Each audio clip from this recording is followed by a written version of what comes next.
பெரியவா சரணம். பெரியவா வானொலியின் மாலை நிகழ்ச்சிகள் ஆரம்பமாகின்றன.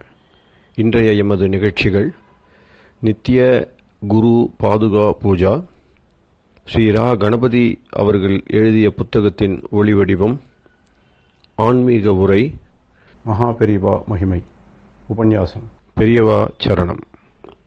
பெரியவா சரணம். அடுத்த நிகழ்ச்சி நித்திய குரு பாதுகா பூஜை. शुक्लाम्भरधरं विष्णुं शशिवर्णं चतुर्भुजं प्रसन्नवदनं ध्यायेत् सर्वविघ्नोपशान्तये।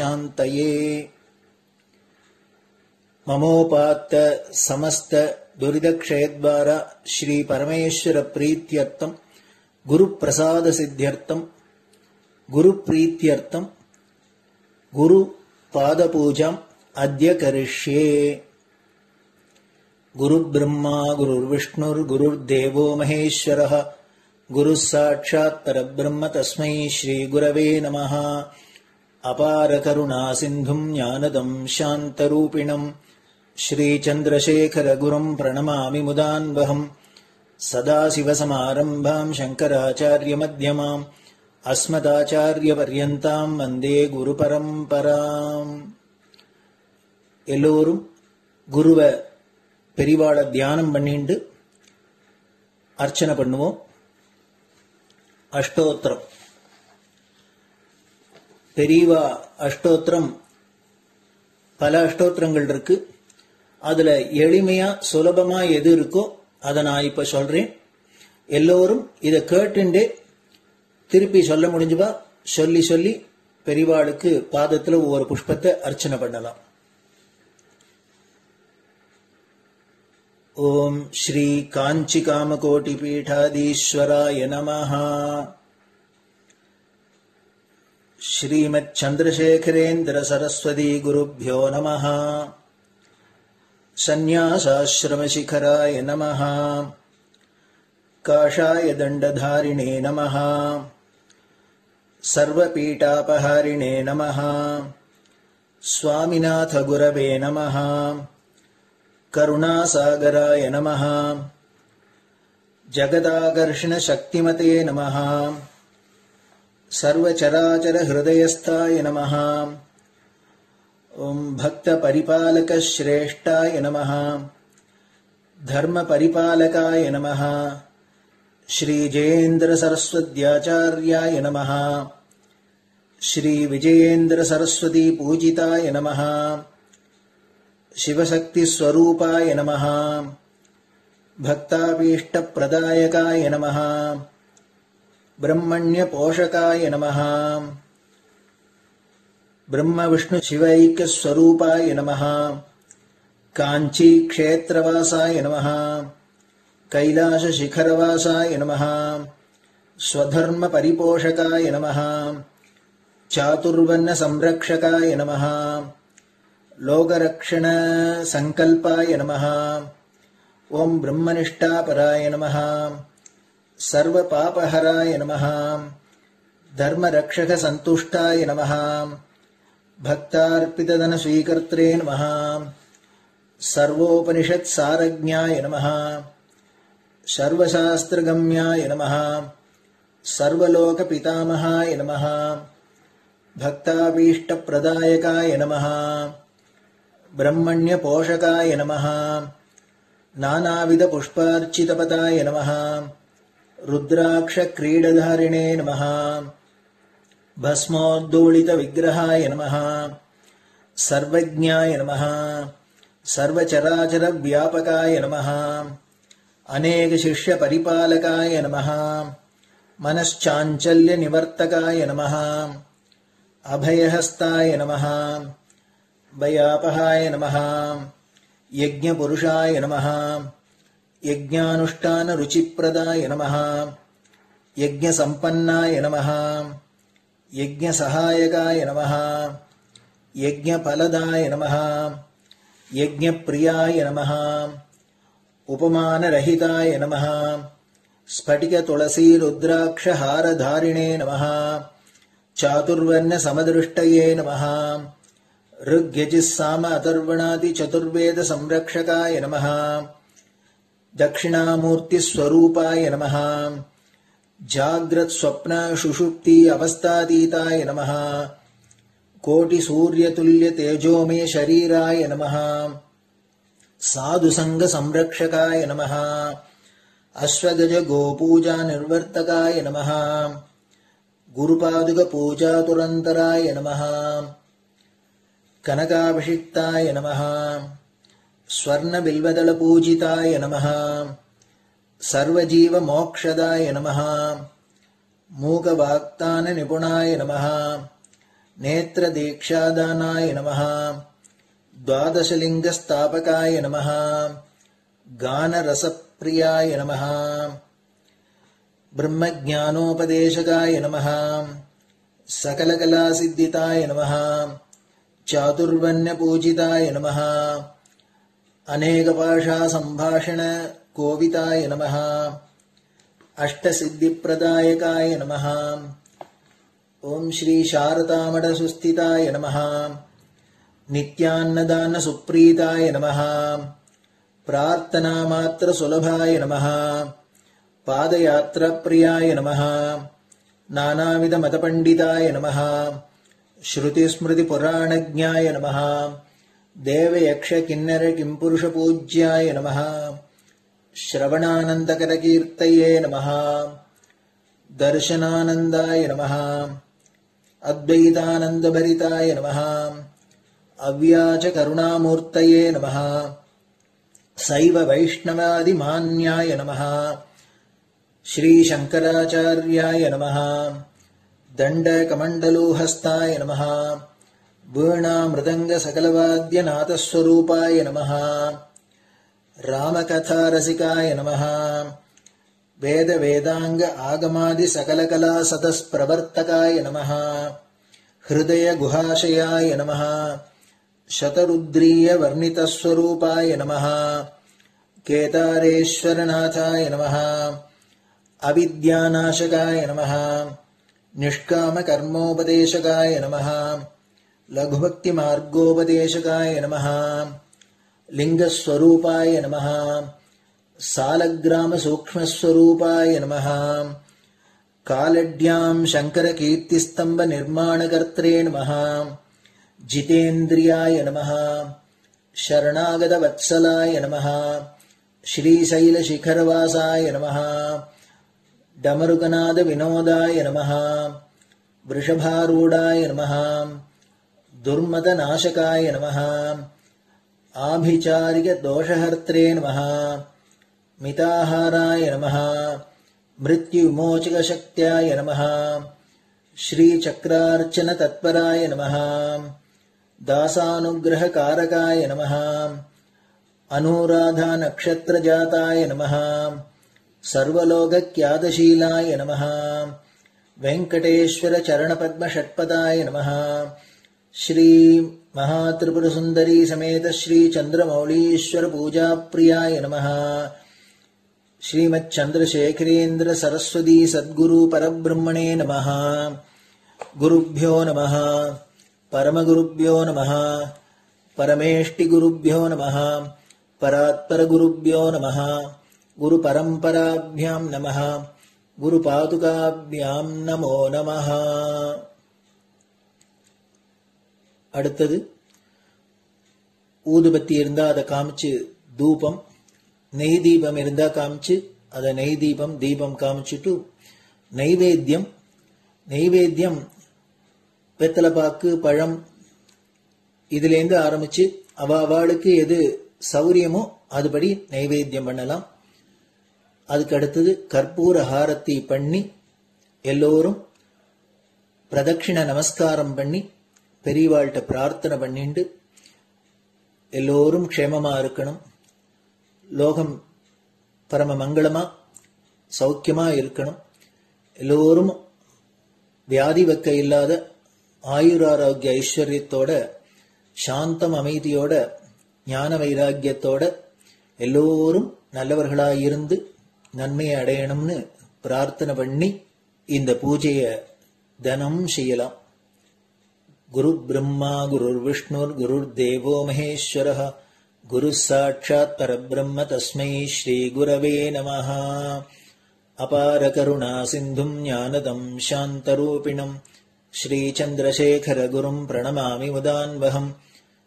सदाशिवसमारम्भाम् शङ्कराचार्यमध्यमाम् अस्मदाचार्यपर्यन्ताम् वन्दे गुरुपरम्पराम्. குரு பாதபூஜை நிறைவடைஞ்சது. பெரியவா சரணம். பெரியவா சரணம்.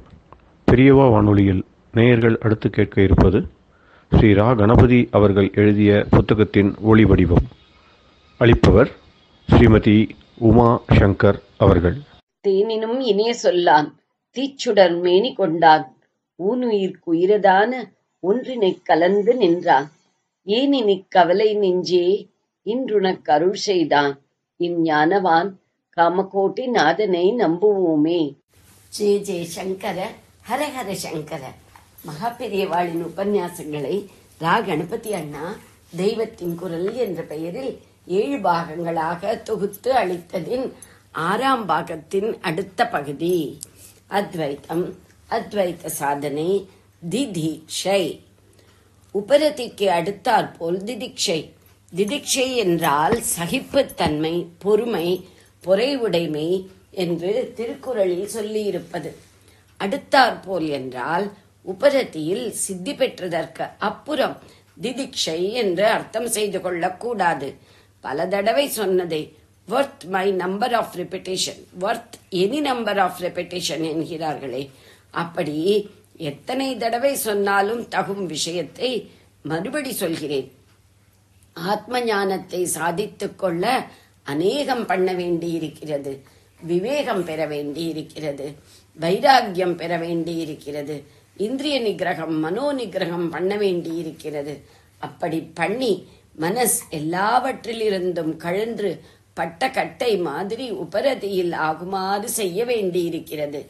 இன்னும் பலவும் பண்ண வேண்டியிருக்கிறது என்றால் இவற்றில் ஒன்றை ஆரம்பித்து பூர்ணமாக அதை முடித்துவிட்டு அப்புறம் இன்னொன்றை ஆரம்பித்து முடிப்பது, அப்புறம் இப்படியே அடுத்து அடுத்து சொன்னவைகளை பண்ணுவது என்று நினைத்து கொண்டு விடக்கூடாது.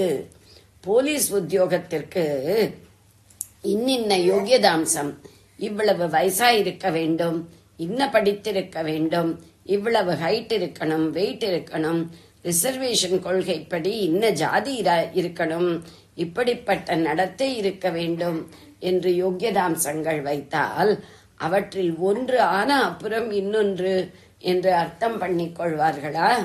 அந்த வயசு லிமிட்டை முதலில் பூர்த்தி பண்ணணும். அத்தனை வயசான அப்புறம் படிக்க ஆரம்பித்து படிப்பு குவாலிஃபிகேஷனை பூர்த்தி பண்ணணும். படித்து முடித்த அப்புறம் குறிப்பிட்ட ஹைட்டுக்கு உசரணும், வெயிட் போடணும், அப்புறம் அந்த ஜாதியாகணும், அதற்கு அப்புறம் அந்த மாதிரியான நடத்தையை உருவாக்கி கொள்ள வேண்டும் என்று நினைத்தால் எப்படி இருக்கும்? ஓரளவுக்கு அந்த மாதிரிதான். நித்யாநித்திய வஸ்து விவேகத்திலிருந்து முமுட்சுத்துவம் வரையில் உள்ள யோகியதாம்சங்களை ஒன்றுக்கு அப்புறம்தான் இன்னொன்று வருகிறது என்று நினைப்பதும் பல குவாலிபிகேஷன்கள் தேவையாயிருப்பதால் அவை அத்தனையையும் சாதனங்களாக ஆச்சாரியார் சொன்னார். கூடிய மட்டும்தான், முழுக்க இல்லை.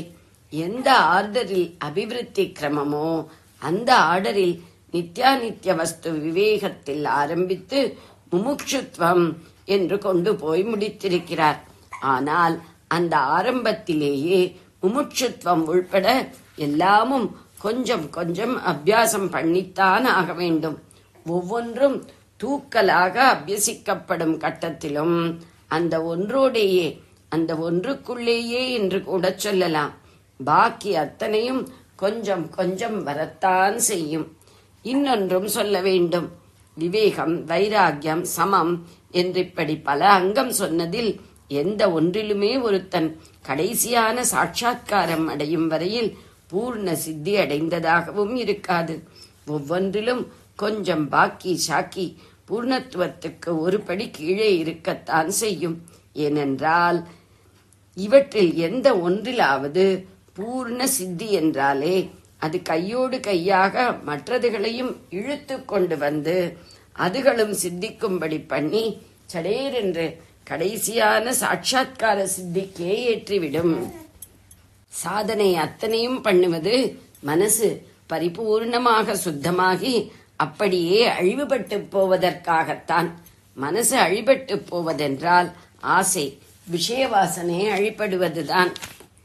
சாதனையின் முடிவு நிலையில்தான் இப்படி ஆசைகளும் விஷய வாசனைகளும் அடியோடு அழிந்து போய் உடனேயே சாட்சாத்காரம் ஏற்படும் என்று இப்போது நான் சொன்னதும் கூட சரியில்லை.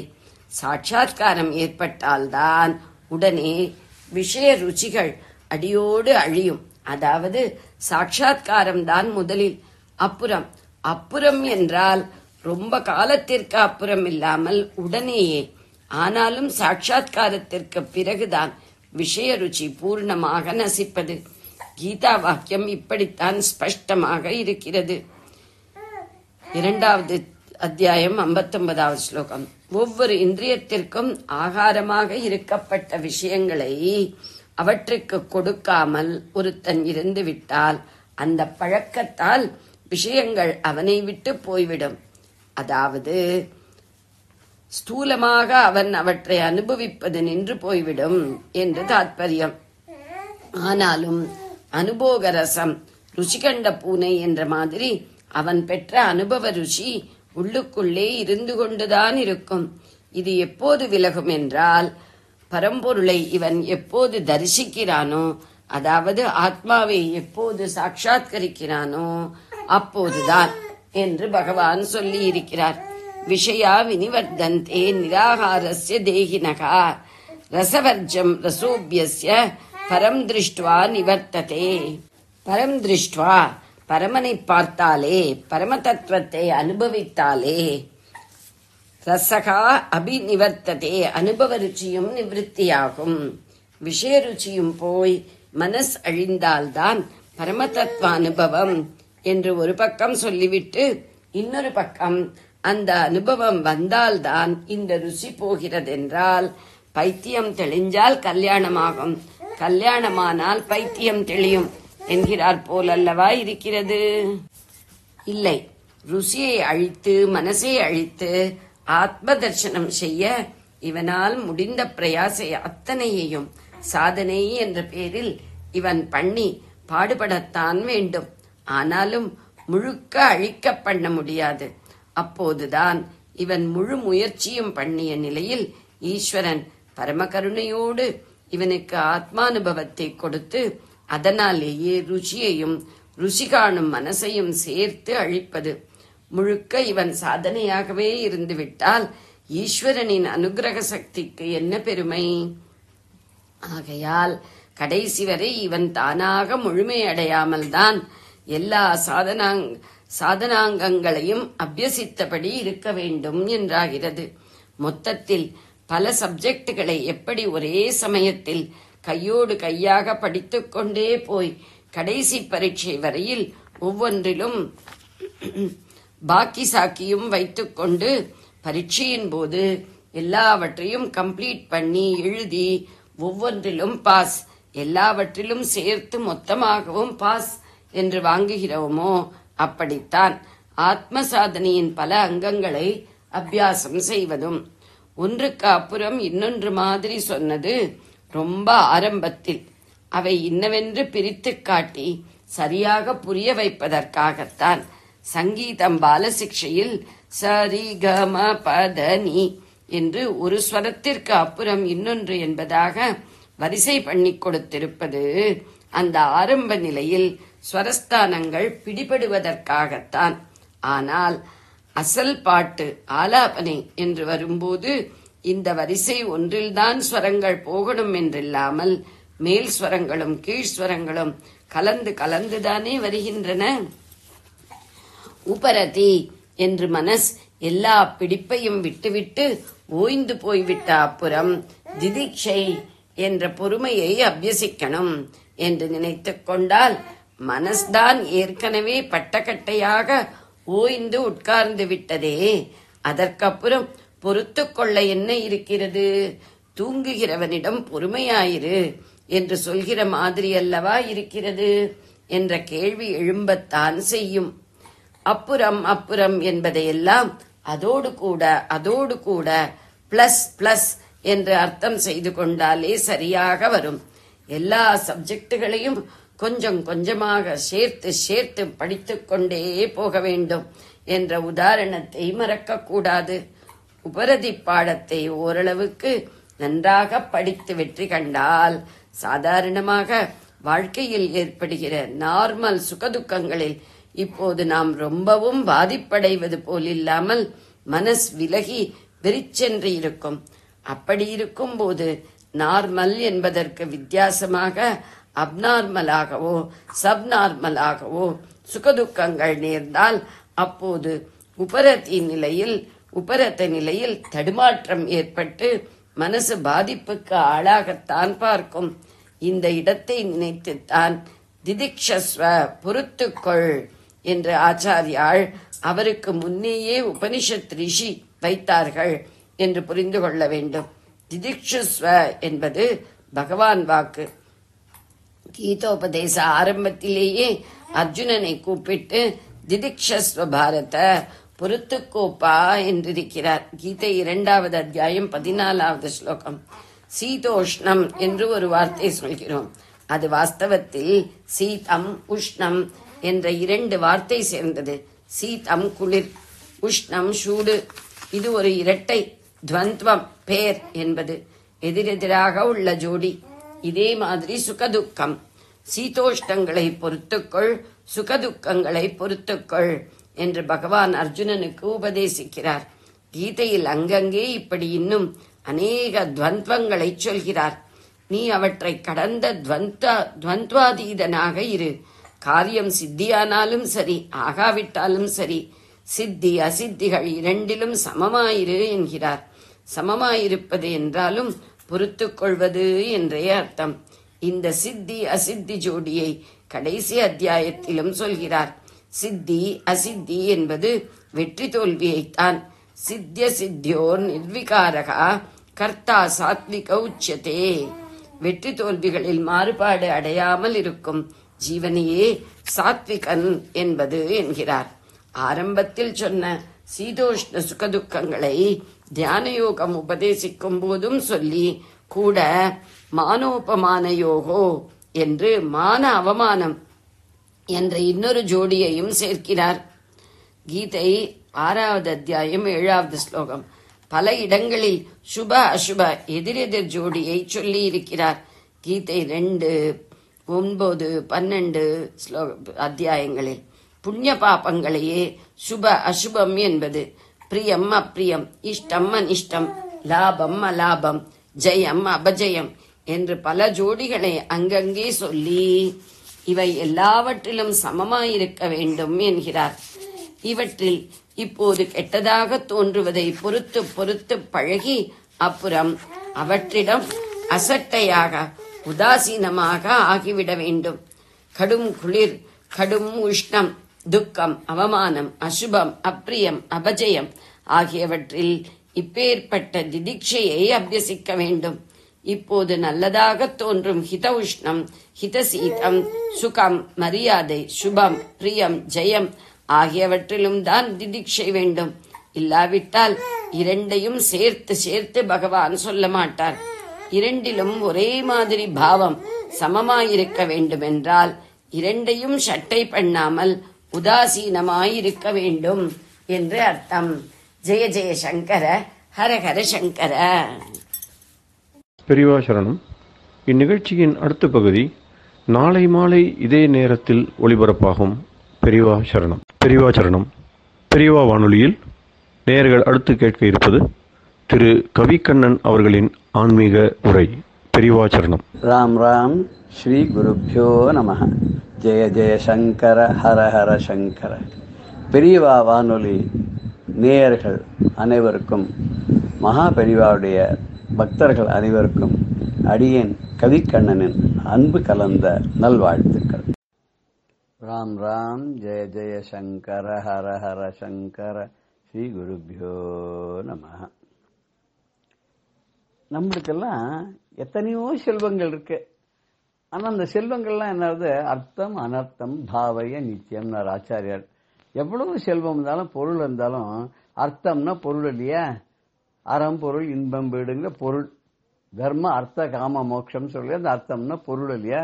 ரெண்டு பொருள்னா ரெண்டு அர்த்தம் இருக்கு. பொருள்னா இது ஒரு வார்த்தைக்கு அர்த்தம்னு அர்த்தக்கலாம், இல்ல செல்வம்னு எடுத்துக்கலாம் இல்லையா. இந்த பொருள் இருந்துட்டோன்னா அர்த்தம் அனர்த்தம் பாவையான நிறைய பணம் சேர சேர என்ன ஆகும், நமக்கு கர்வம் வரும். மாக்குரு தனஜன யவ்வன கர்வம் அப்படின்னு சொல்ல ஹரதி நிமேஷா கால சர்வம் இல்லையா. அந்த ஒரு கல்வி ஜாஸ்தியா இருந்தாலும் நமக்கு கர்வம் வரும், பணம் ஜாஸ்தியா இருந்தாலும் கர்வம் வரும். நமக்கு இதெல்லாம் நம்ம செல்வம். நமக்கு அழகு இருந்துட்டோம்னா யவ்வனம் வந்துட்டோம்னாக்க தனம் ஜனம் யவ்வனம் வித்யா இது எல்லாமே நம்மள கர்வத்துல தான் கொண்டு போய் சேர்க்கும். இதெல்லாம் போகணும்னு என்ன பண்ணோம்னா நமக்கு குரு அருள் இருக்கணும். இந்த குரு அருள் இருந்தா என்னெல்லாம் ஆகும் தெரியுமோ, குரு அருள் இருந்தா நவகோள்களும் நவ கிரகங்களும் நம்மளை பார்த்தா பயப்படுமா. இந்த குரு அருள் சேர்ந்ததுன்னா நமக்கு எல்லா விதமான திருவருளும் விஞ்சி நிற்கும்னா ரொம்ப ஜாஸ்தியாவே இருக்கும். அப்படின்னா குரு அருள் கிடைச்சுடுத்தோன்னா திருமகள் தானாவே நம்ம ஆத்து வாசல் இருப்பாளாம். அந்த குரு அருள் இருக்கு இல்லையா, அதுதான் ஞான வேள்வியா. அது அந்த ஏன் தெரியுமா, அந்த குரு அருள் பெற்ற தந்தை தாயுமாய் குருவருளே நமக்கு உற்ற தோழனும் தானாக அவரே ஆவறான். அந்த குருவருள் கற்ற கல்விக்கு ஒரு சிகரம் வைத்தா போல இருக்குமா. அந்த குருவருள் நமக்கு எல்லாமே அதுவாவே ஆயிடுமா. என்னன்னா அவருக்கு என்ன சார் குரு பார்வை, குரு கட்டாட்சம், குரு பார்க்க கோட்டி நன்மை. அவருக்கு அப்படி அவர் ஆசீர்வாதம் பண்ணிருக்காரு குருநாதர். அதனால இப்படிதான் அவர் சோபிக்கிறார்னு எல்லாம் சொல்லுவா இல்லையா.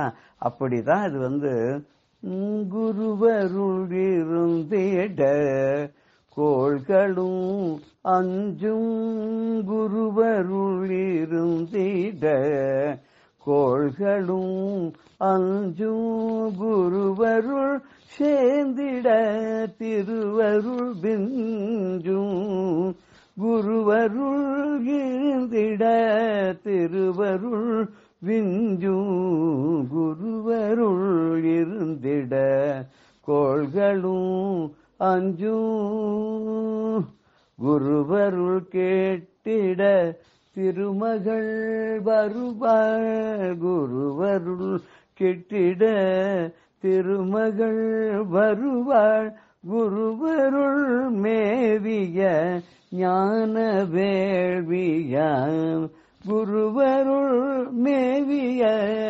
ஞான வேள்வியாம், குருவருள் இருந்திட கோள்களும் அஞ்சும், குருவருள் பெற்ற தந்தை தாயுமாய் குருவருள் உற்ற தோழனும் தானாகி, குருவருள் பெற்ற தந்தை தாயுமாய் குருவருள் உற்ற தோழனும் தானாகி, குருவருள் கற்ற கல்வியின் சிகரமாய் குருவருள் தானே யாவையுமாகுமே, குருவருள் தானே யாவுமாய் ஆகுமே, குருவருள் இருந்திட கோள்களும் அஞ்சும்.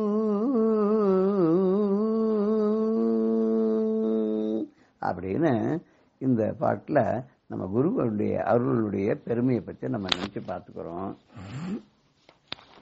குரு அருள் கிடைச்சுட்டோன்னா அவளுக்கு எப்படி திருவருள் தானே வருதுன்றதுக்கு ஒரு நிகழ்வை நம்ம இன்னைக்கு பெரியவாளுடைய இதுல இருந்து பார்க்க போறோம், லைஃப்ல இருந்து பார்க்க போறோம். ஒருத்தர் என்ன பண்ணுவார்னா தினம் பெரியவாளுக்கு பூஜைக்கு பசும்பால் கொண்டு கொடுப்பார். அவர் ஒரு இது அரசு உத்தியோகத்துல இருந்து பணியில இருந்து ரிட்டையர் ஆயிருக்கு. அவர் தனக்கு வர பென்ஷன்ல இருந்து ஒரு சிறு தொகையை என்ன பண்ணுவார்னா எங்கேயோ பக்கத்துல பசுமாடு கறக்கிற அங்க போய் இருந்து பால் அப்பவே கறந்து ஒரு நல்ல பூஜால அந்த பாலை எடுத்துட்டு நேர பெரியவாகிட்ட கொண்டு போய் குடிச்சிருவா. பெரியவா அதை அன்னைக்கு பூஜைக்கு சேர்த்துப்பா. எங்க கேம்ப் இருக்கிறோம் அந்த இடத்துல தான் இவருடைய வீடு இருந்திருக்கு. இவர் தினம் இதை ஒரு வழக்கமா கொண்டிருந்தார். தினம் போய் அந்த பசு மாட்டினுடைய பாலை, அது ஒரே மாட்டுடைய பாலை, அதுவும் காராம் பசுன்னு சொல்றப்ப ஒரு விசேஷமான ஒரு பசு அது. அந்த பசுவோட பாலை இந்த பூஜால அவன் நேர டைரக்டா கறந்து கொடுக்க இந்த பால்காரன் எடுத்துன்னு போய் அந்த பாலை பெரியவாட்டு கொடுப்பா. பெரியவாவும் தினம் அதை வாங்கி இந்த பூஜையில சேர்த்துடுவா. சந்திரமௌலீஸ்வருக்கு அபிஷேகம் பண்ணுவா.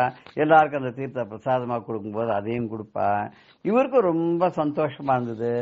என்னன்னா தன்னோட பென்ஷன்ல இருந்து ஒரு சின்ன தொகையை நம்ம இந்த மாதிரி நல்ல காரியத்துக்கு செலவு பண்ணி பால் எடுத்துட்டு போய் பெரியவாகிட்ட அபிஷேகத்தை கொடுக்குறோம்னு சொல்லிட்டு ரொம்ப சந்தோஷப்பட்டு இருந்தா. பெரியவாவும் இதை ரொம்ப மகிழ்வோட இதை வாங்கிட்டு எந்த விதமான ரியாக்ஷனும் சொல்லாத பார்த்துட்டு இருந்தாலாம். ஒரு சமயம் இவருக்கு என்ன தோணுது, பெரியவா கீழெல்லாம் உட்காந்துக்கிறா, பெரியவாளுக்கு ஒரு நல்லதா ஒரு கயிற்று கட்டில் பண்ணி கொடுக்கணும்னு தோணித்தான். உடனே என்ன பண்ணா, அது ஒரு தச்சனை கூப்பிட்டார். அந்த ஒரு கட்டை, சவுக்கு கட்டை இருக்கும் இல்லையா, அந்த கட்டை வாங்கி 4 பக்கமும் அதை சேர்த்து அதுக்கு 4 பக்கமும் கால் வச்சு இவரே அந்த கயிறுக்குள்ளே அந்த தேங்காய் நார்ல பண்ணக்கூடிய கயிறுன்னு சொல்லுவா, அந்த கயிறை வாங்கி இவரே அந்த கட்டில் கட்டுறவன் எப்படி பண்றான் அப்படின்னு பார்த்துன்னு தானே அந்த கயிற்று கட்டலை தானாவே கயிற்று கட்டலை பண்ணி அழகா செஞ்சு ஒரு நாளைக்கு நேரம் தலையிலேயே தூக்கின்னு போய் பெரியவா இருக்கிற இடத்துல கொண்டு போய் வச்சுட்டார். பெரியவா இருக்கிறத வச்சுட்டு சொல்றார், இது நான் பெரியவாளுக்காக நானே சுயமா பார்த்து பண்ணிருக்கேன். நீங்க இது பெரியவா அதை ஏத்துக்கணும், ஏத்துன்னு இதை உபயோகப்படுத்தணும். பெரியவா அதை தினம் உபயோகப்படுத்தினா எனக்கு ரொம்ப சந்தோஷமா இருக்கும். பெரியவா இதுல உட்கார்ந்துக்கணும், பெரியவா இதுல உட்கார்ந்துட்டு எல்லாருக்கும் உபதேசங்கள் எல்லாம் பண்ணணும், பெரியவா இதுலயே சிரம பரிகாரம் பண்ணணும், அதுதான் எனக்கு ரொம்ப ரொம்ப சந்தோஷத்தை கொடுக்கும், அதுக்காக நானே பண்ணிட்டு வந்தேன் அப்படின்னு சொல்லி. உடனே பெரியவா கேட்டா, ஆமா நீ தானே தினம் பூஜைக்கு பசும்பால் கொண்டு கொடுக்கற? ஆமா பெரியவா, அந்த பாக்கியம் எனக்கு தொடர்ந்து இருக்கிறதுக்கு நீங்க அருள் பண்ணணும். ஓ, எப்படி நீ மாடு வச்சிருக்கியா அப்படின்னு பெரியவா கேக்குறா. இல்ல இங்க பக்கத்திலேயே ஒருத்தர் மாடு வச்சிருக்காரு, பால்காரர், காராம் பசு. அவர்கிட்ட சொல்லிருக்கேன், பால் கண்ணுக்குட்டிக்கு ஊட்டின உடனே முதல்ல கறந்து எனக்கு அந்த பூஜால கொடுத்துடுப்பா டைரக்டா, நான் மகாசுவாமிகளுக்கு கொண்டு போய் கொடுக்கணும், அது அவரோட பூஜையில சேரணும்னு சொல்லுவேன். அவனும் ஸ்ரத்தையா எனக்கு தினம் அந்த பசும்பாலை கறந்து கொடுப்பான். நான் அங்கேருந்து நேரம் எங்கேயும் போகாத ஸ்ட்ரெயிட்டா நான் இங்கதான் வந்துடுவேன், இங்க கொண்டு பெரியவா கிட்ட சமர்ப்பிச்சுடுவேன் அப்படின்னு அந்த ரிட்டையர்டு அந்த போஸ்ட் மாஸ்டர் அவர் சொல்றாரு. அவர் போஸ்ட் மாஸ்டர் தான் இருந்திருக்கார். அவர் அரசாங்க உத்தியோகத்திலிருந்து ரிட்டையர் ஆகி பென்ஷன் வாங்கிட்டு இருக்கார் இல்லையா.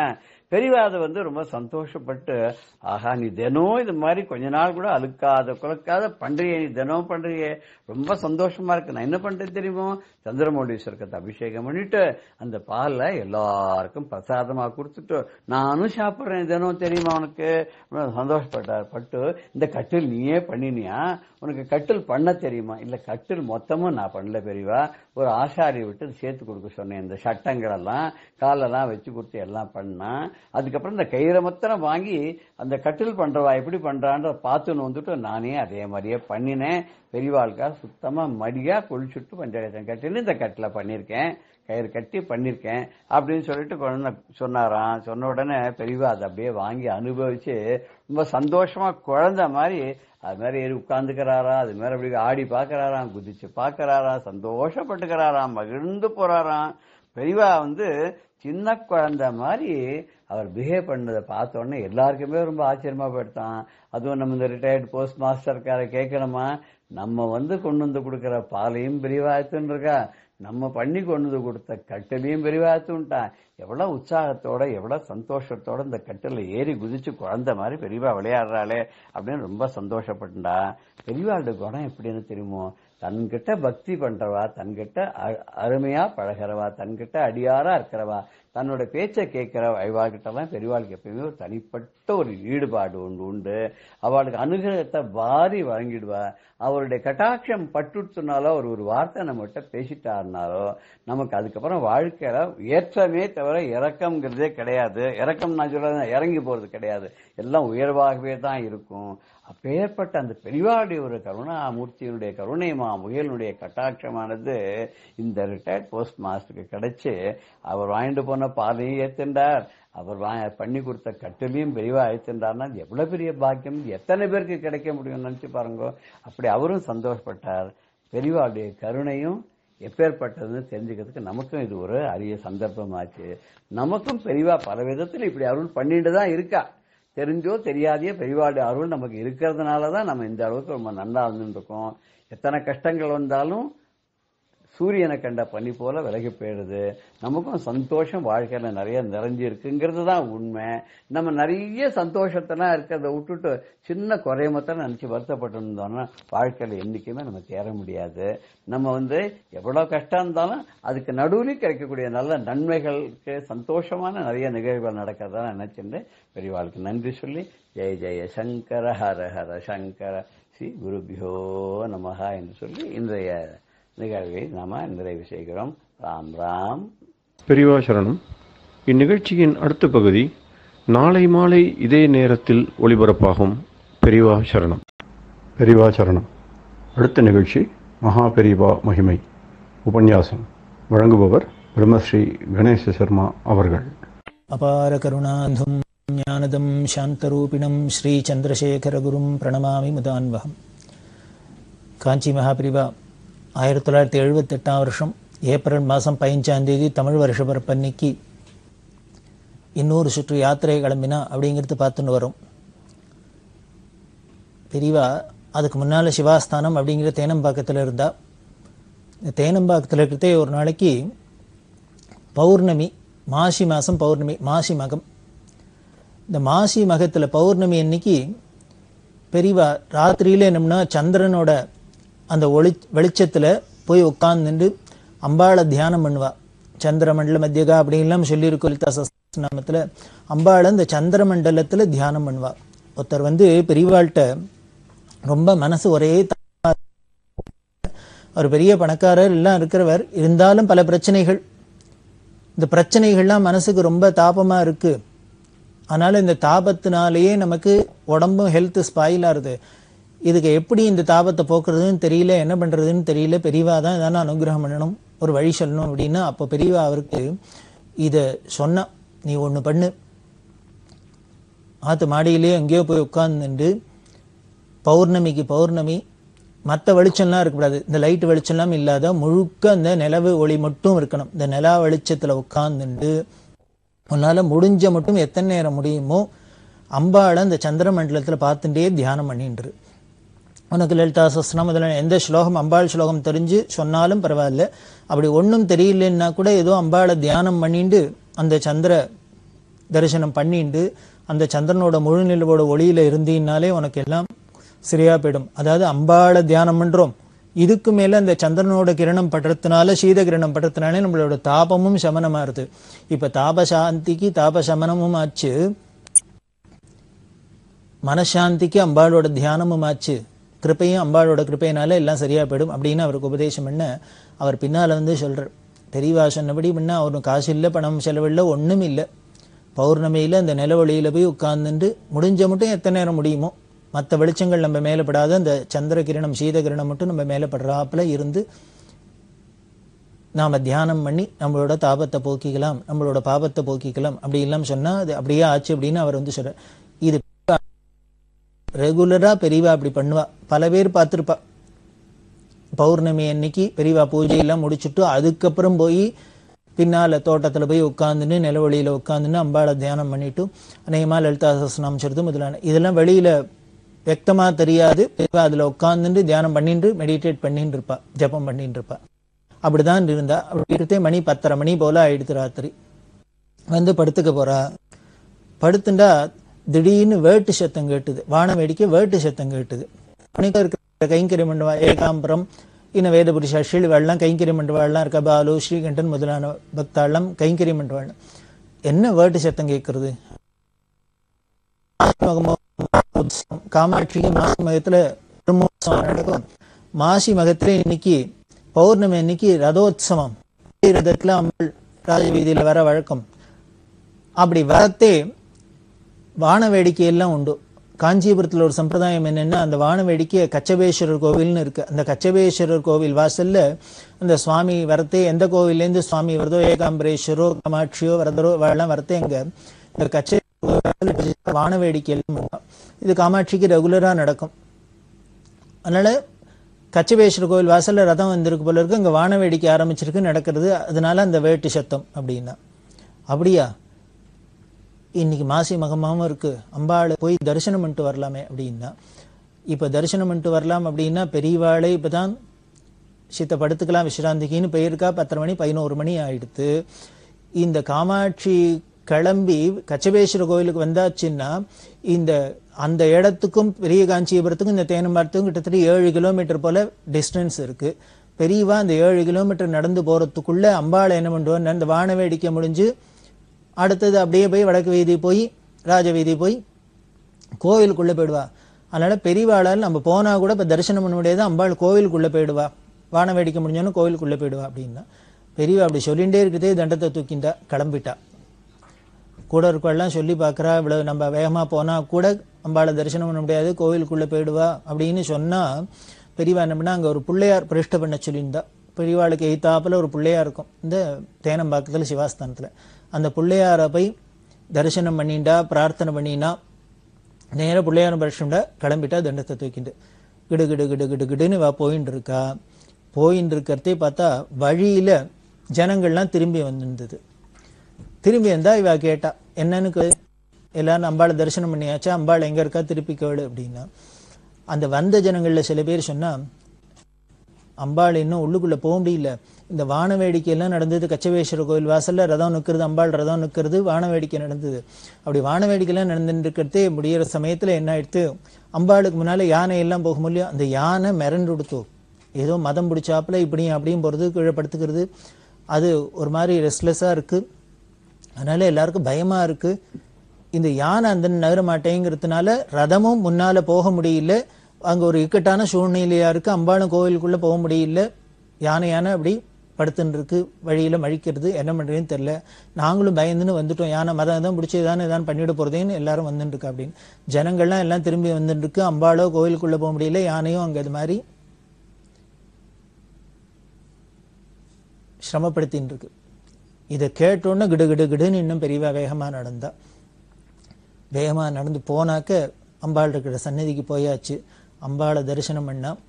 உடனே அந்த யானைகிட்ட போனா, யானையை போய் பெரியவா கையால தடவி கொடுத்து அதுக்கு பழம் எல்லாம் கொடுக்க சொல்லி என்ன பண்ணினாலோ இல்லையோ அது ரொம்ப நார்மலா சர்வசகஜமா ஏந்துண்டு நடக்க ஆரம்பிச்சுடுது. கோவிலுக்குள்ள போய் எல்லாம் மற்ற காரியங்கள்லாம் நடந்தது. இது எது எப்படி இருந்தது அப்படின்னா, இந்த யானையை திடீர்னு மதம் சாப்பிட இப்படியே அதுக்கப்புறம் பெரியவா வந்தோன்னு சரியா போனோம் அப்படின்னு வேற ஒண்ணும் இல்லை. பெரியவா கிளம்பிட்டா இன்னைக்கு தரிசனம் அப்படின்னு நினைச்சுட்டு 11 மணிக்கு மேல தேனம்பாக்க கிளம்ப அப்படின்னு கிளம்பிட்டா. கிளம்புறதுக்கு முன்னால இந்த பிள்ளையார்ட்ட போய் பிரார்த்தனை பண்ண இது என்ன ஆயிடுது போல தரிசனம் வரைக்கும் ரதம் அந்த இடத்துல நகரம் பண்ணிட்டு இருக்கு. ரொம்ப இப்படி வேகமா இருக்கு.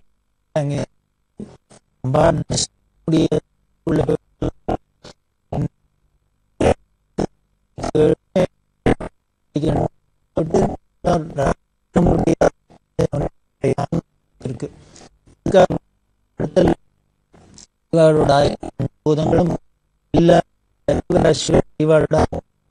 சர்வேஸ்வரன். அம்பாளுக்கும் என்ன பெரியவா வந்துன்னு இருக்கா, தன்னோட குழந்தை பெரியவாளுக்கு தாயார் யாரு, ஜெகன்மாதாவான காமாட்சி. அதனால பெரியவா தரிசனம் பண்ணும்ட்டு இப்படி வர்றதே அம்பாள் கிடுகிடுன்னு உள்ளுக்குள்ள போயிடுவோம். தரிசனம் கொடுக்கணும் அப்படிங்கிறதுக்காக அங்கேயே நிற்கவும் முடியாது, நார்மலா இருந்தா பேசாத நிற்கவே முடியாது. இப்படி ஒரு ஏதோ நாடகம் மாதிரி நடத்தி யானைக்கு மதம் பிடிக்கிறாப்பெல்லாம் பண்ணி அது மூலியமா பயமுறுத்திண்டு அங்கேயே இருக்கிறாப்புல பண்ணி பெரியவாளுக்கு தரிசனம் பண்றாப்புல ஆச்சு. இது எல்லாரும் சொல்லி சொல்லி கூட கைங்கரியம் பண்றவெல்லாம் சொல்லி ஆச்சரியப்படக்கூடிய ஒரு நிகழ்ச்சி. இப்படி எல்லாம் பெரியவா இந்த சிவாஸ்தானத்துல நல்ல நிகழ்ச்சியில் நடந்து அப்படிங்கிறதுல நம்ம பார்த்தோம். அப்படி இருக்கிற பெரியவா தான் இந்த சிவாஸ்தானத்திலேயும் தான் மாசி மகள்லாம் அதுக்கப்புறம் சித்திர வருஷ பன்னிக்கு கிளம்பி யாத்திரையை தொடர்ந்து வந்து தெரியவே தெரியாது ஒருத்தருக்கும். இந்த கீழம்பிங்கிற இடத்துல தான் வந்தா அன்னைக்கு அப்படின்னு சொன்னோம். வருஷபரப்பன்னைக்கு வெடிகாலத்தால 3 மணிக்கு தேனம்பாக்கத்துல கிளம்பின பெரியவா கீழம்பிக்கு வந்தா, கீழம்பியில தான் பிட்சாச்சு, இன்னைக்கு ராத்திரி தங்கி இருக்கா. பெரியவா ஏதோ இந்த வீதியில பிரதட்சணத்துலாம் வரான்னு தானே நினைச்சுட்டு இருக்கா. அதுக்கப்புறம் தான் யாத்திரை கிளம்ப போறேன்னு அப்படின்னு சொல்றா. நான் யாத்திரை போறேன் கூட இருக்கிற வாழ்க்கைன்னு சொல்றா. கூட 4-5 பேர் வந்தா போறோம், வேற ஒன்றும் வேண்டாம் எனக்கு. ஒரே கண்டிஷன், நான் எங்க போறேன், என்ன பண்ண போறேன், ஏது என்னை யாரும் கேள்வியெல்லாம் கேட்கக்கூடாது. நான் நடந்து போனேன்னா கூடவே நடந்து வர வேண்டியது, நான் இருக்கிற இடத்துல இருக்க வேண்டியது, எனக்கு கிடைக்கிறது நான் என்ன சாப்பிட்றேனோ உங்களுக்கு என்ன கிடைக்குமோ சாப்பிட வேண்டியது, விஷாத இருக்க வேண்டியது, கூடவே வர வேண்டியது, எதுக்கு என்ன ஒன்றும் கேள்வி கேட்கக்கூடாது, கூட வரலாம் அப்படின்னு சொல்லி 4-5 பேர் தான். அதுலேயும் குறிப்பாக பிரம்மச்சாரிகள் வந்தால் சௌரியமாக இருக்கும் அப்படின்னு பிரம்மச்சாரிகள் தான். பாலுங்கிற மாமா, பாலு மாமா பிரம்மச்சாரி, ஸ்ரீகண்டங்கிற பிரம்மச்சாரி, இந்துவாசன்கிறவர் போனர், சந்திரமௌலிங்கிறவர் போனர், குமரேசன் அப்படிங்கிறவர், வேதபுரிசாட்சிகள், ஏகாம்பரம் அப்படிங்கிற இவா எல்லாரும் தான் பெரியவாளோட இந்த யாத்திரையில் முழுக்க முழுக்க கூடவே போனவா. இன்னும் சில பேர் இல்லாமல் பேருக்கா. ராஜகோபால் அப்படிங்கிறவர் போனர். இன்னும் பல பேர் அதோட கூட யாத்திரையில கலந்துடுவா. சில பேர் அப்பப்போ போய் கலந்துன்னு நடுப்பு போயிட்டு வருது, இது மாதிரி இல்லாமல் கலந்துட்டு இருக்கா. அப்படி இருக்கிறது இவாள்லாம் சொல்றா. அதனால யாரும் எதுவும் கேட்கக்கூடாது, நான் பாட்டுக்கு போயிட்டு இருப்பேன், கூட வரவா வரலாம் அப்படின்னு சொல்லிட்டு அப்படிதான் அழிச்சுன்னு இவாள்லாம் போறா. இந்த திருப்புட்குழிங்கிற இடத்துக்கு போனா அப்படின்னு சொன்னோம். மறுநாளைக்கு 16ஆம் தேதி திருப்புட்குழி அப்படி இடத்துக்கு போனா. இந்த திருப்புட்குழி தான் ராமர் க்ஷேத்திரம் அப்படின்னு சொன்னோம். அங்கதான் ஜடாயுக்கு மோட்சம் கொடுத்ததா அந்த ஸ்தல புராணம்லாம் சொல்றது அப்படின்னு. அந்த திருப்புட்குழிக்கு இன்னொரு விசேஷம் என்ன அப்படின்னா, வைஷ்ணவர்களுக்கு ஆச்சாரியர்களான ராமானுஜாச்சாரியரோட குரு யாதவ பிரகாஷர் அப்படின்னு காஞ்சிபுரத்தில் இந்த திருப்புட்குழியில் யாதவ பிரகாஷர் அப்படின்னு ஒரு பெரிய வித்வான் இருந்தார். அவர் அத்வைத சித்தாந்தத்தில் ரொம்ப பெரிய வித்வான். அவர் வித்தியார்த்திகள்லாம் வச்சுன்னு பாடசாலை வச்சுட்டு சிஷ்யக்கம் எல்லாம் வேதாந்த பாடங்கள்லாம் சொல்லி கொடுத்துருந்தார். ஸ்ரீபெரும்புதூர்ல இருந்த ராமானுஜாச்சாரியார் உபநயம்லாம் ஆனோடனே அவ அப்பாட்ட மாமாட்ட வாட்டெல்லாம் அத்தியானம் எல்லாம் பண்ணினர். அதுக்கப்புறம் இந்த மேற்கொண்டு சாஸ்திரம் வாசிக்கிறதுக்காக இந்த யாதவ பிரகாஷத்தை இந்த திருப்புட்குழியில தான் வந்து படிச்சிருந்தார், அத்வைத சாஸ்திரம் படிச்சிருந்தார். அதுக்கப்புறம் ராமானுஜரோட சரித்திரத்துல நமக்கு யாருக்கும் தெரியறது, இவருக்கும் குருவுக்கும் சிஷ்யாளுக்கும் கருத்து வேற்றுமை வந்துடுத்து. ஏன்னா அவர் சொன்னது சில இடங்கள்ல வேதத்துக்கு தாத்பரியம் சொன்னதெல்லாம் இவருக்கு மனசுக்கு ஒத்துக்கல. அதுக்கப்புறம் டிஃபரன்ஸ் ஆஃப் ஒப்பீனியன் வந்தது. அப்புறம் பிரிஞ்சா, அப்புறம் திரும்பி சேர்ந்தா, திருப்பி பிரிஞ்சா அப்படிங்கிறதுலாம் நமக்கு இந்த கதை போகிறது. அந்த ராமானுஜருக்கு வேதாந்த பாடம் சொல்லி கொடுத்த அந்த வித்யா குருவான யாதவ பிரகாஷர் இருந்தது இந்த திருப்புட்குழியில் தான். அந்த திருப்புட்குழிங்கிறது ஒரு பெரிய க்ஷேத்திரம், ராமர் க்ஷேத்திரம். அங்கே ஸ்ரீராம நவமிக்கு பெரியவா இருந்தா. பின்னால 6 வருஷம் யாத்திரையை பண்ணிட்டு பூர்த்தி பண்ணிட்டு திரும்பி காஞ்சிபுரம் வரப்போறா. அப்படி காஞ்சிபுரம் வரத்தே திரும்பி வந்ததும் ஒரு தமிழ் வருஷ பரப்பு அன்னைக்கு தான். அதுக்கு முன்னால வந்த ராமநவமியிலையும் பெரியவா இந்த திருப்புட்குழியில வந்து இருந்தா. இந்த திருப்புட்குழியில ராமரை தரிசனம் பண்ணிட்டு சிறுகரம்பூர் அப்படின்னு ஒரு இடம், சிறுகரம்பூர்ல ரொம்ப பிரமாதமான சிவன் கோவில் இருக்கும், அபூர்வமான சிவன் கோவில். அந்த சிறுகரம்பூர், வாலாஜாப்பேட்டை, லாலாப்பேட்டை முதலான இடங்களுக்கெல்லாம் போயிட்டு அணக்கட்டூர் அப்படிங்கிற இடம், அங்கே போய் கேம்ப்பு, பொன்னை அப்படின்னு ஒரு இடம், இந்த பொன்னையில கேம்ப்பு. அதுக்கு சித்தூருக்கு வந்தா, ஆந்திராவுக்குள்ள நுழைஞ்சு சித்தூர் அப்படிங்கிறது. சித்தூர்ல தியோசாபிக்கல் சொசைட்டி அப்படின்னு அந்த இடத்துல தங்கிட்டு அப்புறம் முகலி வெங்கடகிரி அப்படிங்கிற இடம். அந்த முகலி வெங்கடகிரியில முகலீஸ்வரர் காமாட்சி அப்படின்னு கோவில், ரொம்ப பிராச்சீனமான சிவன் கோவில். அதுல இன்னொரு அதிசயம் என்ன இருக்கும் அப்படின்னா, நந்தி வாயிலேருந்து தண்ணி கொட்டிகிட்டே இருக்கும். கொட்டின்னு நந்தி வாயிலேருந்து தண்ணி கொட்டினா அது பெரிய குளமா இருக்கும். அது இந்த முகலி வெங்கடகிரியில ரொம்ப விசேஷமான கோவில். அந்த முகலி வெங்கடகிரி இந்த முகலீஸ்வரர் கோவில் அது தங்கியிருந்தா. அதுக்கப்புறம் பலமனேர் அப்படிங்கிற இடத்துக்கு வந்தா. பலமனேர்ல இருந்துட்டு பசவராஜ கண்டிகா அப்படிங்கிற இடம், அங்கேருந்து புங்கனூருங்கிற இடத்துக்கு வந்தா. இந்த புங்கனூர்ல சோமநாதர் வீரபத்ர சுவாமி அப்படின்னு கோவில், அங்க தங்கியிருக்கா. இந்த புங்கனூருக்கு பெரியவா வரத்தே இப்ப என்ன ஆயிடுத்து, ஏப்ரல் மாதம் 26ஆம் தேதி இந்த புங்கனூருக்கு வந்தா. அதாவது ஏப்ரல் மாதம் 15ஆம் தேதி தேனம்பாக்கத்தில் கிளம்பினா பெரியவா அந்த புங்கனூருக்கு வரத்தே ஏப்ரல் மாதம் 26ஆம் தேதி, அதாவது 11 நாள் நான் ஸ்டாப் நட. எவ்வளவு கிலோமீட்டர்னா, இந்த தேனம்பாக்கத்திலேருந்து இந்த புங்கனூர் 162 கிலோமீட்டர். இந்த 162 கிலோமீட்டர் 11 நாள் ரொம்ப ஃபாஸ்டா நடந்ததுனால பெரியவாளோட இந்த காலில் பாதுகா போட்டுருக்கா இல்லையா, இந்த யாத்திரையில முழுக்க முழுக்க நடதான். இந்த கிளம்பியிலேருந்து கிளம்புறதே தான் பெரியவாளுக்கு ஒரு தள்ளு இந்த ரிக்ஷா கொண்டு வந்தா. பெரியவா யாத்திரை தொடர போறா, போய் தான் தீர போறா அப்படின்னு பல பேர்லாம் சொல்லி பார்த்தா. இந்த வயசுக்கு மேலே யாத்திரையெல்லாம் போக வேண்டாம் அப்படின்னு பெரியவா எல்லாம் காதில் வாங்கல, இவ கிளம்பிட்டா. அதுக்கு என்ன அப்படின்னு ஒரு ரிக்ஷா மாதிரி இருக்கும், கை ரிக்ஷா மாதிரி இருக்கும், கூண்டு ரிக்ஷா மாதிரி. அதில் தான் பெரியவாளோட சாமான் இருக்கும். இந்த கூட போகிறவாளோட சாமான் எல்லாத்தையும் அதில் வச்சுட்டு முன்னால் 2 பேர் தள்ளிண்டு போவா, பெரியவா அதை பின்னால் பிடிச்சுட்டே நடந்து போவா. இப்படி தான் இந்த யாத்திரை முழுக்கலும் நடந்திருக்கு. அப்படி இருக்கிறது நடந்து வந்தது, காலில் பாதுகை போட்டு நடந்து வந்தது, அப்படியே கால் வறண்டு போயிடுது.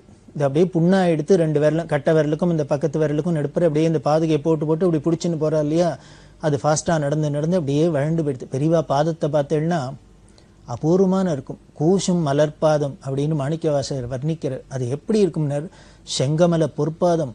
அப்படி பார்த்தாலே தொடர்றதுக்கே கூசுமா. குழந்தைகளோட பாதம் எப்படி இருக்கும், பிறந்த குழந்தையோட பாதம் எப்படி இருக்கும், ரோஸ் கலர்ல வெல்வெட் மாதிரி இருக்கும் இல்லையா, இப்படி தொடராலே இப்படி கையை வச்சோன்னா உடனே செவந்து போகும். அது மாதிரி தான் பெரியவா பாதம் இருக்கும். ஒரு 86 வயசு கிழவர் 100 வயசு கிழவர் பாதமா இருக்காது. பல பேர் பார்த்திருப்பேன். அப்படி பெரியவாளோட 2 பாதத்தை மட்டும் போட்டோ இருக்கிறாப்புல இருக்கு. சிவராமையர் அப்படின்னு மடத்துல கைங்கரியம் பண்ணியிருந்தார். அவரோட பேரன் எடுத்தது தான் இந்த போட்டோ. புதுப்பிரிவா ஜெயேந்திர சரஸ்வாமியோட தாயார் இருந்தா சரஸ்வதி அம்மா. அந்த அம்மா ஒரு நாளைக்கு ஆசைப்பட்டு கேட்டா, அடிக்கடி போய் மடத்துல போய் பெரியவாளை பார்க்க, ஏன்னா அவளுக்கும் வயசாச்சு, அவள் அடையாறுல இருந்தா, பெரியவாளை அடிக்கடி போய் தரிசனம் பண்ண, பெரியவா பாதத்தை எப்பொழுதும் பார்த்துன்னு ஸ்மரிச்சுட்டே இருக்கணும் போல ஆசையா இருக்கு அப்படின்னு அந்த அம்மா ஆசைப்பட்டு கேட்க, இந்த சிவராமையரோட பேரன் தான் எடுத்து கொடுத்தது. அதுதான் பார்த்தேன்னா அப்படி பெரியவா 2 பாதத்தையும் மட்டும் போட்டோ எடுத்துருந்தவர். இந்த பாதம் அப்ப அதுல பார்த்தீங்கன்னா 100 வயசு கிழவரோட பாதம் மாதிரியே இருக்காது, பச்சை குழந்தை பாதம் மாதிரி இருக்கும். அப்படி ஒரு கூசும் மலர் பாதம். அந்த பாதம் நடந்து நடந்து நடந்து இத்தனை கிலோமீட்டர் இவ்வளவு தூரம் நடந்ததுக்கு இன்னொருத்தர் இருந்தா காலில் எத்தனையோ வெடிப்பு ஏற்பட்டு எவ்வளவோ பார்க்கறதுக்கு முடியாத அளவுக்கு போயிருக்கும், ரஃபா இருக்கும். ஆனா பெரியவாளுக்கு அப்படியே ஃப்ரெஷ்ஷா தளிர்பாதமா இருக்கும். அந்த பாதம் அப்படி வழண்டு போயிடுத்து புண்ணாயிடுத்து. இந்த புங்கனூர்ல சித்தையா செட்டியார் அப்படின்னு ஒருத்தர், அவரோட புள்ள கிருஷ்ணமூர்த்தி அப்படின்னு, அவ மெடிக்கல் ஷாப் வச்சிருந்தா, மருந்து கடை வச்சிருந்தா.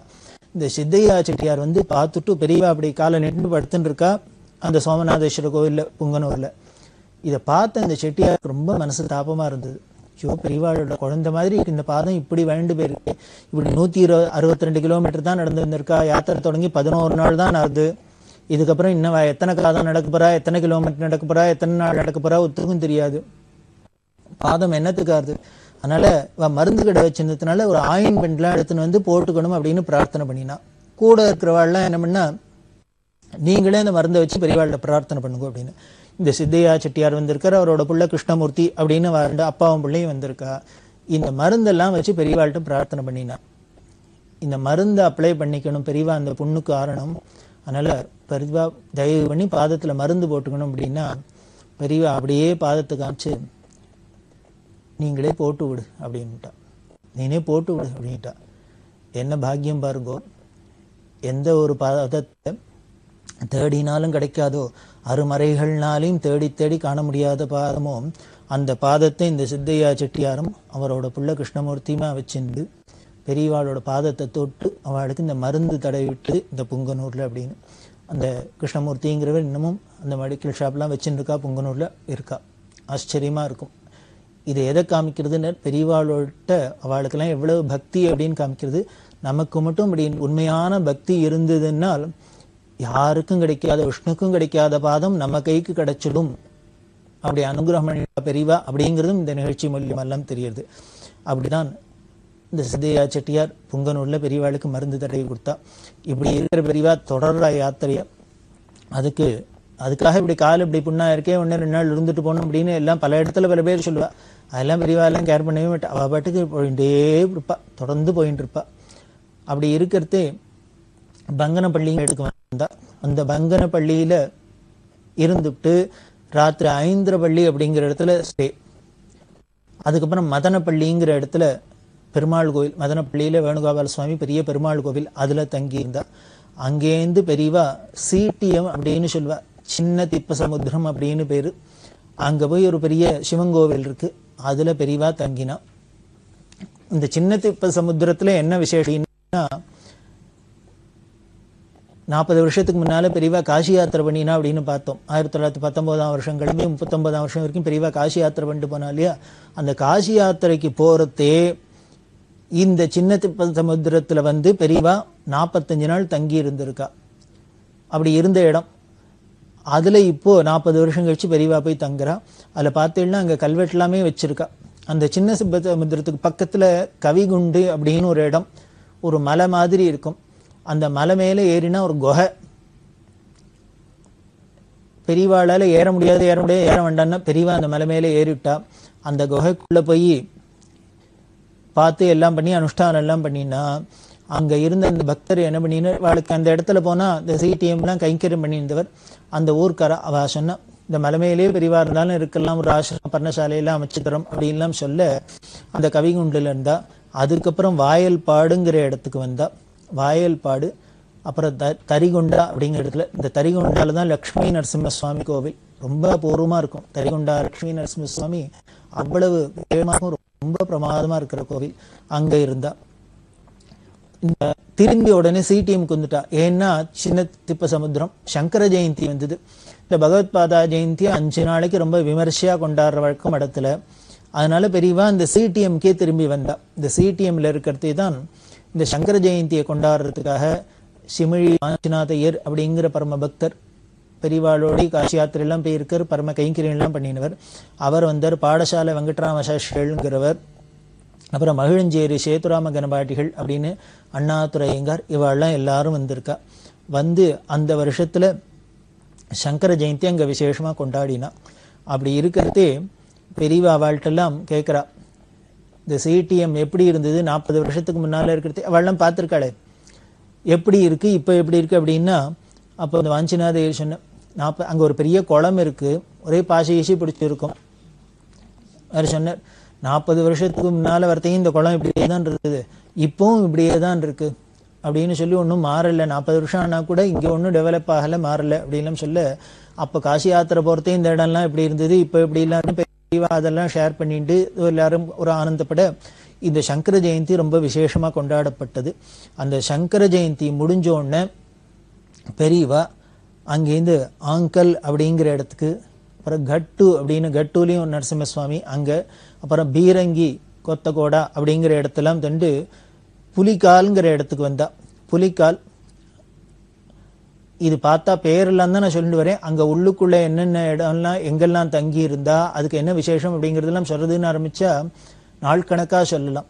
இதெல்லாம் ஆச்சரியம் என்னன்னா, இப்படி போற இடத்துல பல இடங்கள்ல எங்கேயானு ஒரு கோவில் இருந்துன்னா, பெருமாள் கோவிலோ பிள்ளையார் கோவிலோ சிவன் கோவிலோ எங்கேயா இருந்தா அங்க இருப்பா. ஒண்ணும் இல்லையா தானே ஸ்கூல் இருந்தா இருப்பா, இல்லையா மரத்தடியில இருப்பா, இடிஞ்ச பாழடைஞ்ச மண்டபம் இருந்தா இருப்பா. இப்படி இந்த இடம் அந்த இடம்னு உள்ள முன்னால போய் ஏற்பாடு பண்ணிட்டு இனிமே சங்கராச்சாரியா வர போறோங்கிறதுக்காக இதுக்கு வசதி இல்லாம ஒன்னும் கிடையாது. ஒரே ஒரு வசதி பாப்பா, ஸ்நானத்துக்கு மடியா எங்கேயானு நல்ல ஒரு கிணறோ குளமோ ஆறோ என்ன இருக்குன்னு பார்த்துப்பா. அப்படி இருந்தா அந்த இடத்துல பக்கத்துல என்ன இடம் இருக்கோ அதுல தங்குறது. ஒண்ணும் இல்லையா ஏதோ ஒரு பக்கத்துல 2 மரத்துக்கு நடுப்புற ஒரு துணியை கட்டிட்டான்னு இருந்துருது. இப்படி எல்லாம் தொடர்ந்து இந்த யாத்திரை போறது. அப்படி இருக்கிற பெரியவா இன்னும் தொடர்ந்து எப்படி யாத்திரையை கண்டினியூ பண்றாங்கிறத நாமளும் பார்க்கலாம். பெரியவா சரணம். இந்நிகழ்ச்சியின் அடுத்த பகுதி நாளை மாலை இதே நேரத்தில் ஒளிபரப்பாகும். பெரியவா சரணம். பெரியவா சரணம். அடுத்த நிகழ்ச்சி திருவாசக இன்னிசை. வழங்குபவர் ஸ்ரீ சத்குருநாத தேசிகர் அவர்கள். பெரியவா சரணம். திருச்சிற்றம்பலம். கோயில் மூத்த திருப்பதிகம். உடையாள் உன்றன் நடுவிருக்கும்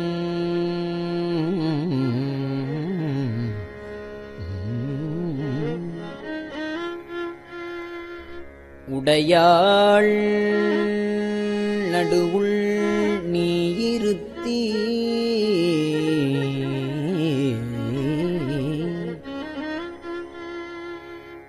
அடியேன் நடுவுள் இருவீரும் இருப்பதானால்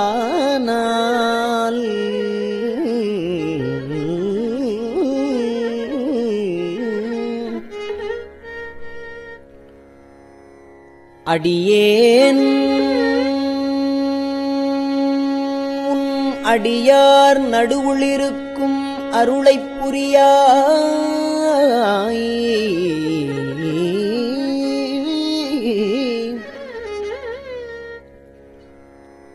பொன்னம்பலத்தையும் முடியா முதலே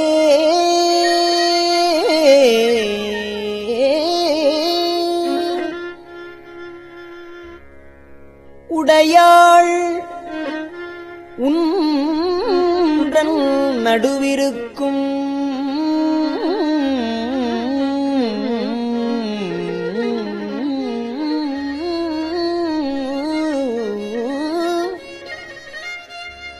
உடையாள் நடுவுள் நீருத்தி அடியேன் நடுவுள் இருவீரும் இருப்பதானால்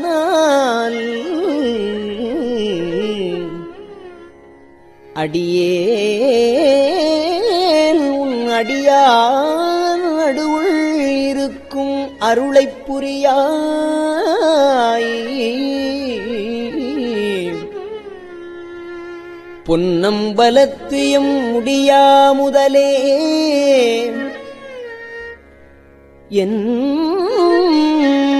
கருத்து முடியும் வண்ணம் முன்னின்றே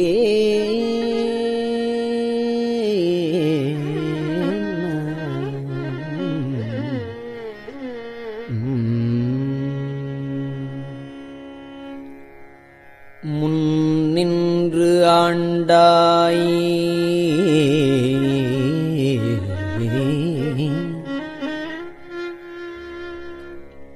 என்னை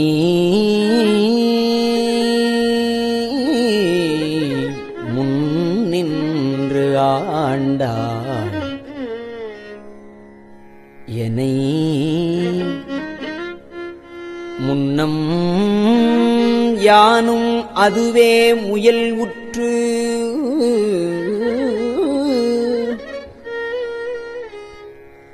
பின் நின்று ஏவல் செய்கின்றேன் பிற்பட்டு ஒழிந்தேன் பெம்மானே.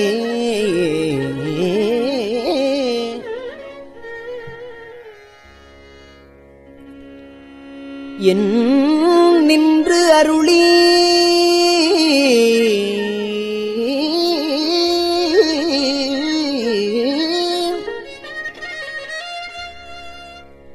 என் நின்று அருளி வர நின்று போந்திடு என்னாவிடில் போந்திடு என்னாவிடில் அடியார் உள்ளின்று இவன் ஆர் என்னாரோ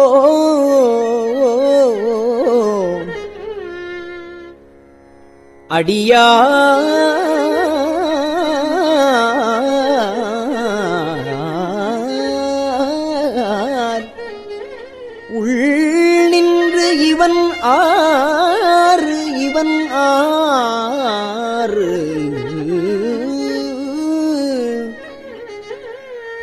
என்னாரோ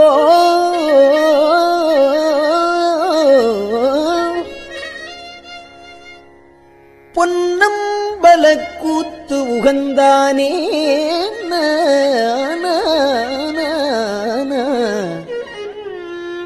அண்ணா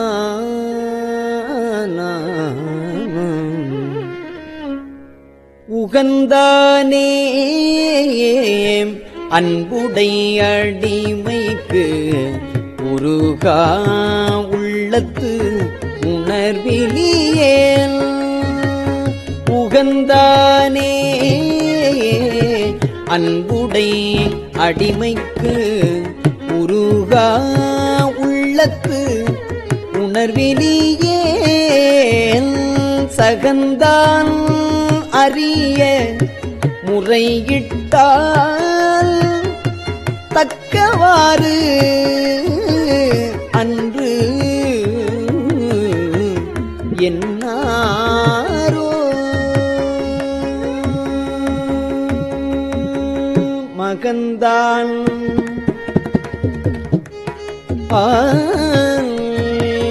மகந்தான் செய்து வழிவந்தார் வாழ வாழ்ந்தாய் அடியேற்கு உன் மகந்தான் செய்து வழிவந்தார் வாழ வாழ்ந்தாய் அடியேற்கு உன் முகந்தான் தாராவிடில் முடிவேன் அடியேற்கு உன் முகந்தான் தாராவிடில் முடிவேன் பொன்னம்பலத்து எம் முழு முதலே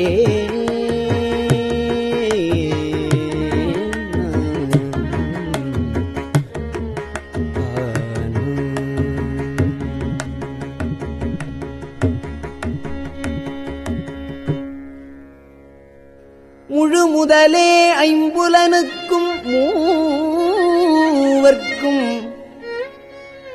எந்தனக்கும் வழிமுதலே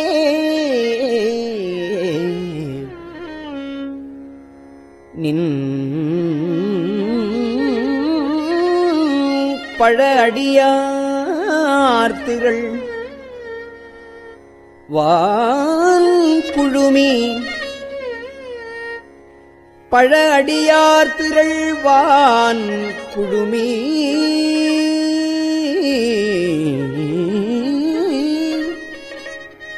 கெழுமுதலே அருள் தந்திருக்க இறங்கும் கொல்லோ என்று அழும் அதுவே அன்றி மற்று என் செய்கேன் பொன்னம்பலத்து அரைசே என் செய்கேன்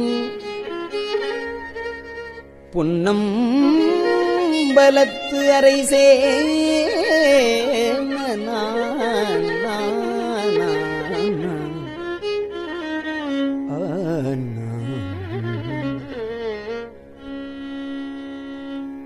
அரைசே பொன்னம்பலத்து ஆடும் அரைசே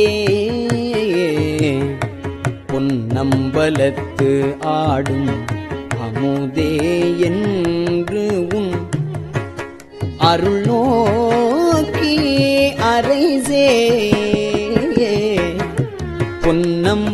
பொன்னம்பலத்தாடும் அமுதே என்று உன் அருள் நோக்கி இறைதேர் கொக்குத்து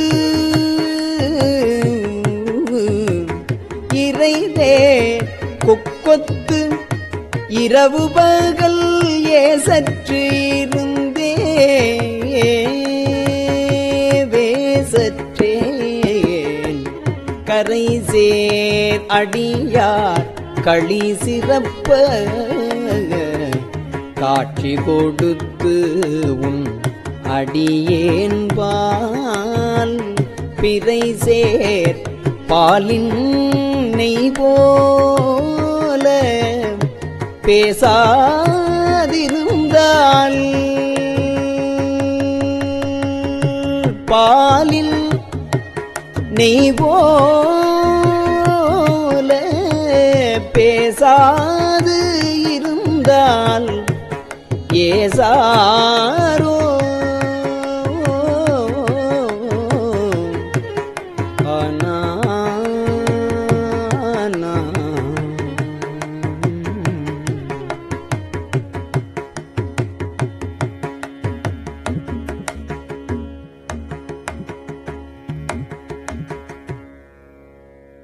ஏசா நிற்பர்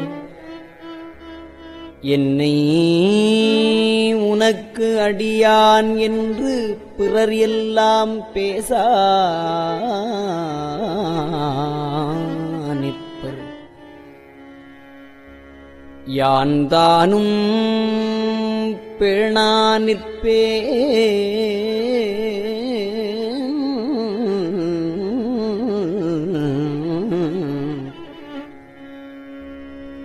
யான் தானும் பேணா நிற்பேன் நின் அருளே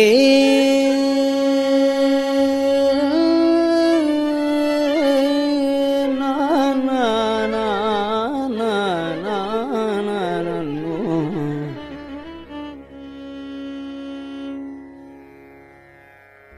யான் தானும் பேணா நிற்பேன்.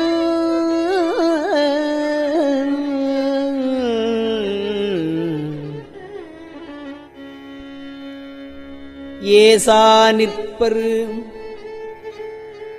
என்னை உனக்கு அடியான் என்று பிறர் எல்லாம் பேசா நிற்பரு யான் தானும் பேணா நிற்பேன்.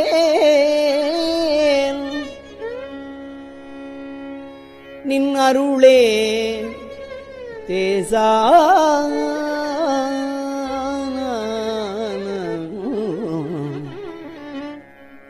நேசரு சூழ்ந்திருக்கும் திருவோலக்கம் சேவிக்க ஈசா பொன்னம்பலத்து ஆடும் ஈசா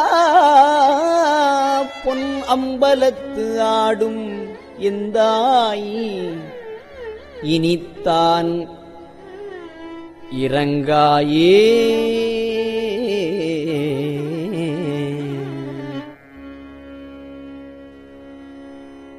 தேசா நேசர் சூழ்ந்திருக்கும் திருவோலக்கம் சேவிக்க ஈசா பொன்னம்பலத்து ஆடும் ஈசா எந்தாய் பொன்னம்பலத்தாடும் எந்தாய் இனித்தான் இரங்காயே.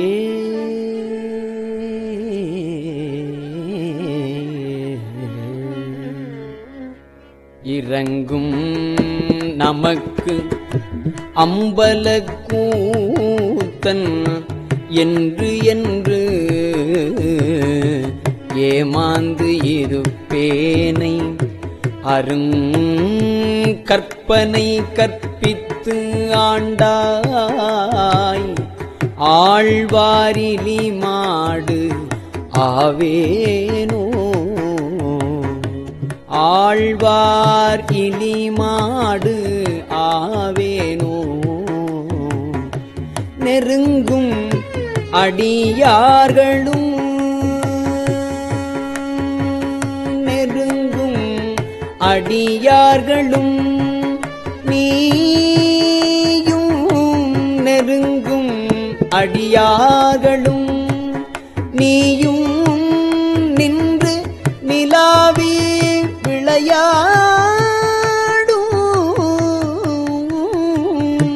மருங்கே சார்ந்து வர எங்கள் வாழ்வே வா என்று அருளாயே.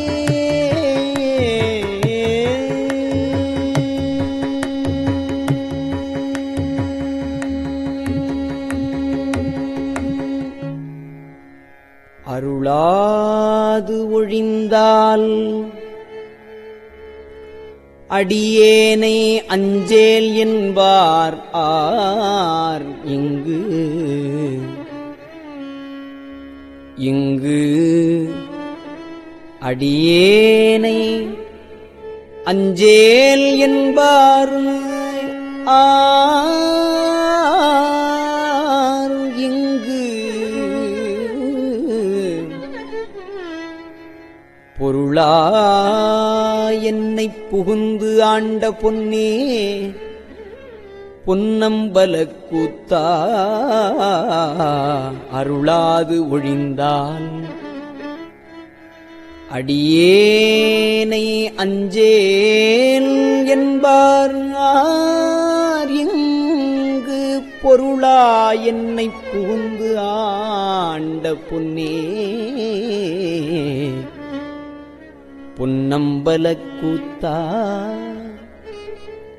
மருளாறு மனத்தோடு உனை பிரிந்து வருந்துவேனை வா என்று உன் தெருளார் கூட்டம் காட்டாயேல் தெருளார் கூட்டம் காட்டாயேல்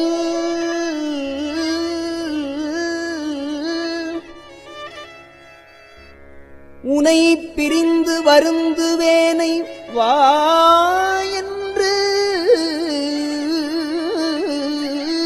உன் தெருளார் கூட்டம் காட்டாயேல் செத்தே போனால் சிறியாரோ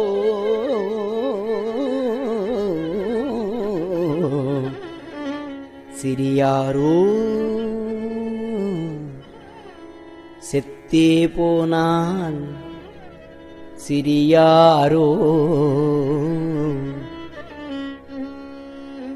சிரிப்பார் களிப்பார் தேனிப்பார் சிரிப்பார் களிப்பார் தேனிப்பார் திரண்டு திரண்டு உன் திருவார்த்தை பிரிப்பார் கேட்பார் மெச்சுவார் வெவ்வேறிருந்து உன் திருநாமம் சிரிப்பார் களிப்பார் தேனிப்பார் திரண்டு திரண்டு உன் திருவார்த்தை விரிப்பார் கேட்பார் மெச்சுவார் வெவ்வேறிருந்து உன் திருநாமம் தரிப்பார் உன் திருநாமம் தரிப்பார் பொன்னம்பலத்து ஆடும் தலைவா உன் திருநாமம் தரிப்பார் பொன்னம்பலத்தாடும் தலைவா என்பார் அவர் முன்னே நரிப்பாய் நாயேன் இருப்பேனோ நம்பி இனித்தான் நல்காயே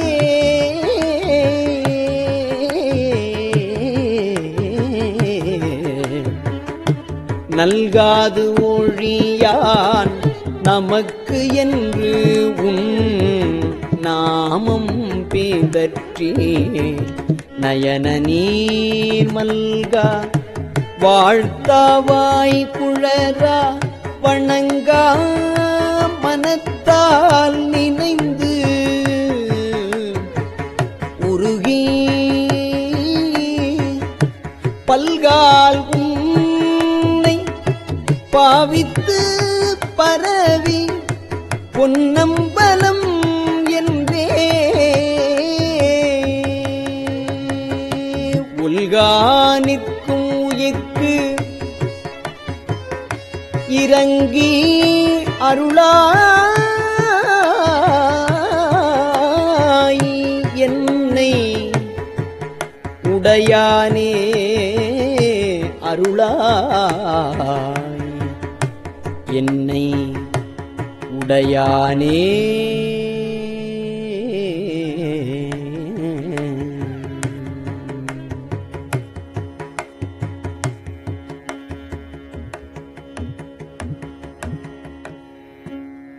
திருச்சிற்றம்பலம்.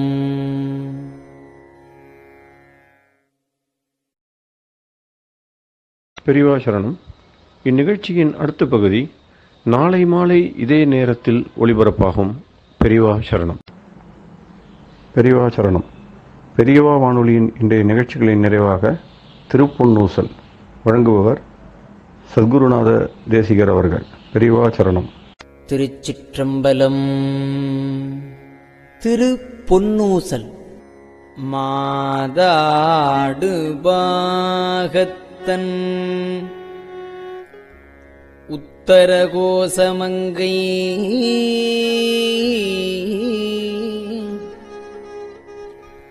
தாதாடு குன்றைச் சடையான் அடியாருள்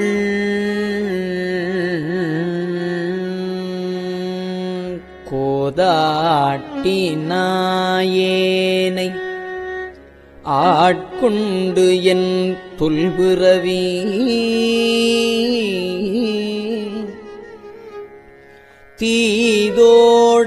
தீதோடவண்ணம் திகழ பிறப்பறுப்பான் காதாடு குண்டலங்கள் பாடி கசிந்து அன்பான் போதாடு பூன்முலையே போதாடு பூன்முலையே பொன்னூசல் ஆடாமோ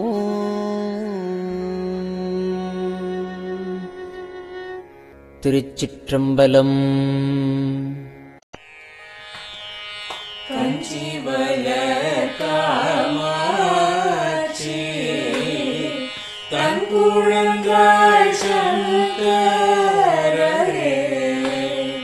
கஞ்சிவல காமாட்சி தன் குழந்தாள் சங்கரரே குரு சந்திரசேகரரே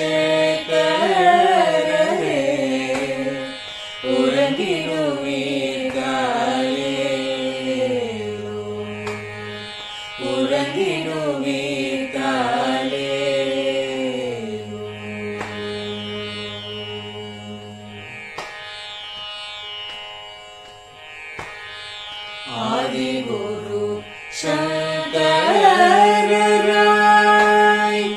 அன்றொரு நாள் வந்தவரே அறுபத்து எட்டாகும் பீட்டபதி ஏழுலகும் பூப்பவரே காப்பவரே கடப்பவரே எல்லோர்க்கும் அருள்பவரே உறங்கிடுவீர்காலே அயனுடனே மாலவனோ தேடிய பொற்பதத்தவரே அருமறைகள் சாற்றும் முயல் மலர்பதமே காலே முக்தி நிலை எய்திடவே சக்தி தரும் சத்குருவே முக்தி நிலை எய்திடவே சக்தி தரும் சத்குருவே நித்தமெங்கள் நாவீசையில் நித்திரை கொள்தாயே நித்தமெங்கள் நாவீசையில் நித்திரை கொள்தாயே நித்தமெங்கள் நாவீசையில் நித்திரை கொள்தாயே.